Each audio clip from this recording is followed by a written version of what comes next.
Hello everyone, welcome to Storytime. My name is Miss Sarah, and today I want to share the tale of Goldilocks and the Three Bears with you. Once upon a time, there lived a family of 3 bears in a cottage in the woods.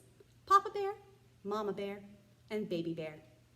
Every morning, they would wake up, make themselves bowls of porridge, and go for a walk in the woods while they waited for their porridge to cool. This morning, after they made their porridge, they left to go for a walk. It was a beautiful day, bright, sunshiny, and they weren't the only ones who thought so.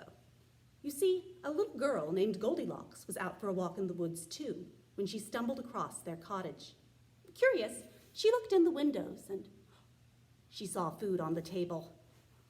She opened up that door, ran on in, went to the first bowl of porridge she saw, picked up that big spoon, and took a big bite.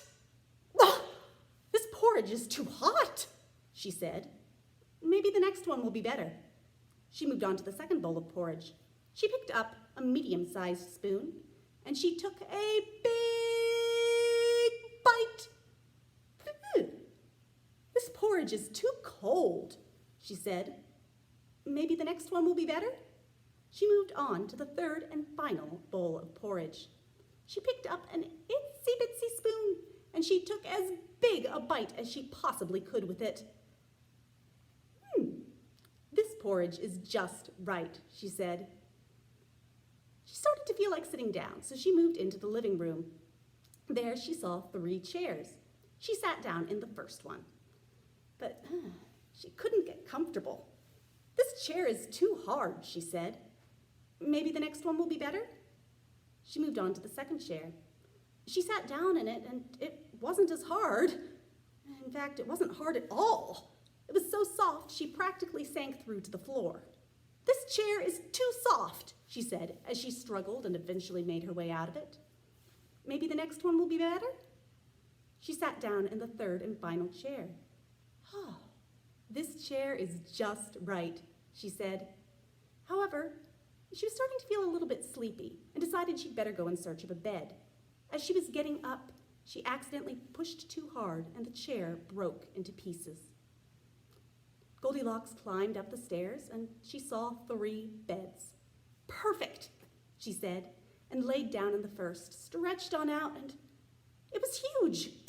Her hands couldn't reach the headboard. Her feet couldn't reach the footboard. "This bed is too big," she said.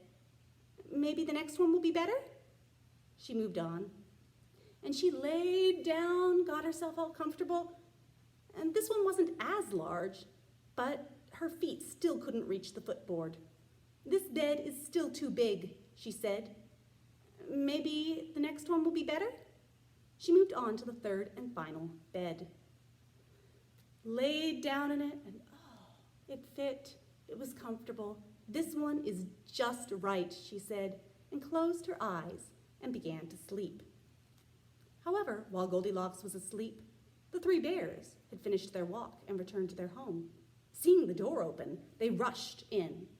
In came Baby Bear. In came Mama Bear. And in came Papa Bear. "Someone's been eating my porridge," he said, looking at his bowl. "Someone's been eating my porridge," said Mama Bear. "Someone's been eating my porridge," said Baby Bear. "And she ate it all up." They noticed there was sort of a mess in the living room, so they headed in to check it out. "Someone's been sitting in my chair," said Papa Bear. "Someone's been sitting in my chair," said Mama Bear. "Someone's been sitting in my chair, and they broke it into pieces," said Baby Bear. Then they heard a strange sound.